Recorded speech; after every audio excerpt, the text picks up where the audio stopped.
Pozdravljeni! Pred kvalifikacijami za veliko nagrado Singapurja je najprej, kot običajno, čas, da si pogledamo, kaj so ekipe pripravile za to progo in kakšne so predvsem aerodinamične novosti na tem področju.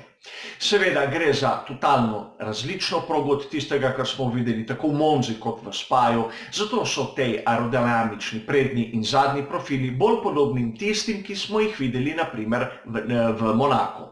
In če pogledamo te prednje profile, vidimo, da so se koti zvišali, a kakih revolucionarnih sprememb ni videti v primerjavi s tistimi iz Monaka, seveda.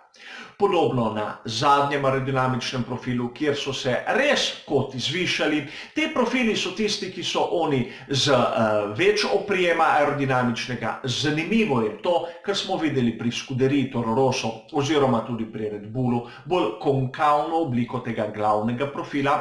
In če pogledamo tiste stranske, pomožne, tiste višje gor, vidimo bolj izrazit tisti prelom v obliki črke V. Tudi ta mehanizem se je bistveno zmanjšal oziroma tudi nosilec, kar pomeni večjo učinkovitost in manjši zračni upor. A pojdimo na nek element, ki se podobno razvija pri vseh ekipah. Te stransko usmerjevalne plošče, birchboardi, kateri bolj kot plošče so zmeraj bolj podobni škatlam oziroma imajo tudi že gornji profil, v literaturi ga boste videli imenovan tudi kot bumerang. In funkcija tega elementa je, da ta umazani zračni tok, ki pride mimo tega prednjega vpetja, usmeri proč okrog karoserije bolida.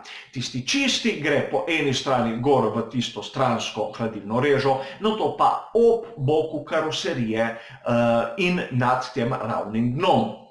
Ukolikor pogledamo te strukture, vidimo, da so po enakem principu na vsaki ekipi. Zelo kompleksna zadeva, a v bistvu z isto funkcijo pri vseh ekipah. Kar je z aerodinamičnega vidika presenečenje, je ta poizkusni nos, ki so ga prinesli pri Scuderii Ferrari. Ukolikor pogledamo, vidimo, da vmes tistih dveh rež imamo nek ločevalni profil in za njim ploščo. Da vas ne bo zmotilo, to smo že videli in leto nazaj od tega. Če se spomnite, McLaren MCL33 v Abu Dhabiju je imel podobno aerodinamično obliko prednjega delu. Seveda, tisti smrček je zaprt pri Ferrariju, pri McLarenu je bil odprt, a vsaj mene na prvi pogled aerodinamično je zelo spominjalo na to.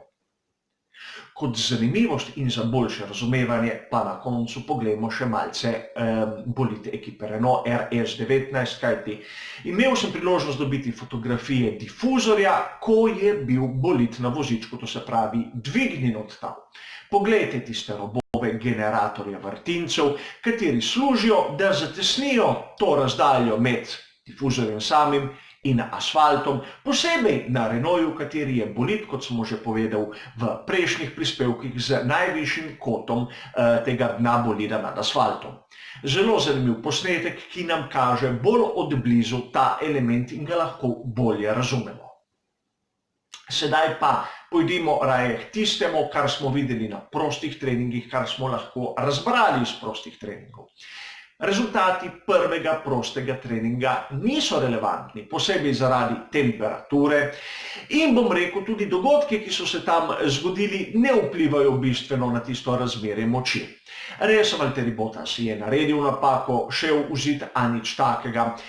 Tudi Charles Leclerc s tisto okvaro menjalnika ni v bistvu pokvaril svojih kvalifikacij, kajti imel je rabljen menjalnik tistega, ki je že odslužil svoje, a ga rabijo prav zaradi takih primerov na prostih treningih.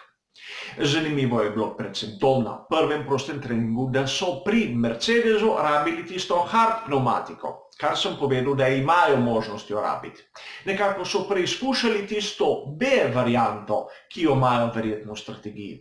Medtem ko na drugem prostem treningu smo videli s hard pneumatiko Red Bull. To se pravi, oni so tisti, ki bolj verjamejo v to pneumatiko za dirko samo. Tako pri Ferrariju kot pri Mercedesu smo videli tisto opcijo, tisto drugo pneumatiko, da bojo rabili rumeno, medium pneumatiko. In razmerje moči, gledano iz tega zornega kota, je zanimivo. Kot napovedano, sta v prednosti Red Bull in Mercedes, s tem, da če pogledamo tisto, bom rekel, tršo pneumatiko, sta na medium in hard pneumatiki bistveno pred Ferrarijem na medium. Pri soft pneumatiki je situacija sicer malce različna, kot pokazatelj, samo kot smernico, kjer vidimo, da imata Max Verstappen in Lewis Hamilton bistveno prednost pred ostalimi. Prvi med ostalimi je Sebastian Vettel, a videli bomo na kvalifikacijah, kako se bo odrezal. Zanimivo je tudi gledati tiste malce zadaj, tiste malce za prvimi, kjer vidimo zelo zanimive čase, ki so jih dosegli tako bolidi Renaulta, McLarena in Scuderia Toro Rosso. Dober rezultat tudi za Albona na prostih treningih, čeprav je naredil napako, a točke se delijo v nedeljo, kvalifikacije so pa v soboto, tako da te napake na prostih treningih, kot sem že povedal za vse ostale, ne štejejo prav nič. Razmerje moči je podobno tistemu, kar smo videli v Monte Carlu, tako da ne pričakujem kakšnih bistvenih sprememb, bom rekel, tako na kvalifikacijah, za dirko se bomo pogovorili kasneje. Zanimivo je tudi dejstvo, da imajo pri Mercedesu drugo specifikacijo motorja z notranjim izgorevanjem, torej so šli korak nazaj. Rabijo že rabljene pogonske enote, kar ne pomeni, da je proga tista, ki zahteva manj od motorja z notranjim izgorevanjem. Nekako potrjuje tisto teorijo, da imajo s tretjo specifikacijo težave, kar smo videli na prejšnjih dirkah. In tudi to je en element, ki ga ne smemo pozabiti. Jutri, 15 minut pred 3. uro, začnem v živo na strani Facebook, Bejžers Way, s komentarjem kvalifikacij samih, kjer se bomo na začetku prav posvetili tej problematiki, ki smo jo videli pri Mercedesu, temperature goriva, izrečenih kazni, zakaj ti je ta temperatura goriva tako pomembna. Obdelal bom še kakšne druge teme na kratko v tistih 15 minutah, drugače med kvalifikacijami bomo videli, ali te napovedi, ki sem jih zdaj naredil, držijo. Drugače pa po kvalifikacijah bomo videli tisti zadnji briefing, kjer bomo obdelali rezultate kvalifikacij in ritem, ki so ga dosegli danes na drugem prostem treningu. Vsekakor vabljeni k ogledu, do takrat pa hvala za vašo pozornost in nasvidenje.